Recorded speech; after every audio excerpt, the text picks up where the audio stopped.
नमस्कार, मैं आपके साथ अंजना और आप देख रहे हैं आरपीएस समाचार। आइए शुरुआत करते हैं आज की खास खबर से। अब यूपी में भी बनेगा विमान का ईंधन, 2.5 करोड़ किसानों को मिलेगा सीधा लाभ, बड़े निवेश की आस। यूपी में गन्ने की खोई, धान की भूसी और गेहूं के भूसे से विमान का ईंधन बनाने के लिए औद्योगिक इकाइयां स्थापित होंगी। इसका सीधा लाभ प्रदेश के लगभग 2.5 करोड़ किसानों को मिलेगा। यूपी सरकार किसानों की आय बढ़ाने के लिए एक नई नीति लाने जा रही है।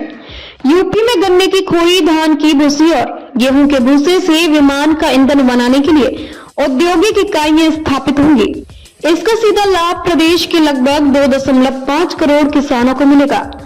इन्वेस्ट यूपी ने बायोजेट फ्यूल SAF के विनिर्माण में अवसरों की तलाश के लिए होटल ताज में एक उच्च स्तरीय गोलमेज सम्मेलन किया। इसमें UP sustainable aviation fuel SAF विनिर्माण प्रोत्साहन नीति 2025 को प्रस्तुत किया गया।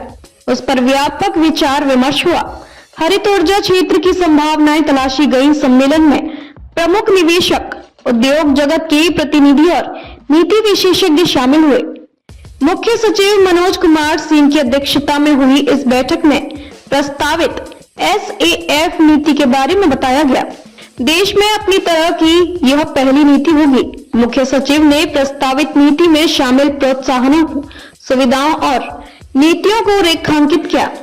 यहाँ की समृद्ध कृषि संपदा, सुदृढ़ बुनियादी ढांचे और औद्योगिक नीतियों को एक प्रमुख उत्पादन केंद्र बनाने में सहायक बताया। बैठक में बताया गया कि SAF उद्योगों की स्थापना के बाद राज्य के किसानों को इसका सीधा लाभ मिलेगा। इसमें गन्ने की खोई, धान की भूसी, गेहूं का भूसा और अधिशेष अनाज की मांग किसानों के लिए नए बाजार अवसर पैदा करेगी। स्थानीय कृषि क्षेत्रों से सीधे कच्चा माल खरीदने से यह क्षेत्र ग्रामीण आय को बढ़ाने और बेहतर मूल्य दिलाने में मददगार होगा। मुख्य सचिव ने कहा कि यह नीति न केवल हमारे हरित ऊर्जा क्षेत्र में तेजी लाती है, बल्कि यह भी सुनिश्चित करती है कि हमारे किसानों को इसका लाभ मिले ताकि उनके हाथों में अधिक पैसा आए और एक हरित भविष्य का निर्माण हो सके। इन्वेस्ट यूपी के जरिए सस्टेनेबल एविएशन फ्यूल यानी बायोजेट फ्यूल के लिए उत्तर प्रदेश के विजन पर एक विस्तृत प्रस्तुति दी गई। भूमि की उपलब्धता, नीति निर्माण और व्यापार करने में आसानी जैसे प्रमुख मुद्दों पर बात की गई। निवेशकों ने भी महत्वपूर्ण सुझाव दिए जिन्हें प्रस्तावित नीति में स्थान दिया जाएगा।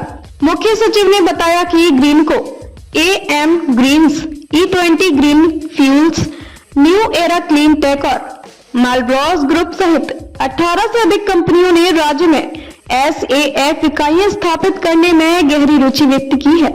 इन फर्मों ने सामूहिक रूप से यूपी के सस्टेनेबल एविएशन फ्यूल में 3000 करोड़ रुपए से अधिक के निवेश की रुचि दिखाई है। उत्तर प्रदेश देश के सबसे बड़े हवाई, रेल और सड़क बुनियादी ढांचे के साथ लॉजिस्टिक्स और उत्कृष्ट बाजार कनेक्टिविटी प्रदान करता है। इस अवसर पर इन्वेस्ट यूपी के मुख्य कार्यपालक अधिकारी विजय किरण आनंद व अन्य विभागीय अफसर उपस्थित रहे। खबरों में अब तक के लिए बस इतना ही। फिर होगी आपसे मुलाकात कुछ ऐसी खास खबरों के साथ। तब तक के लिए नमस्कार और देखते रहिए आरपीएस समाचार।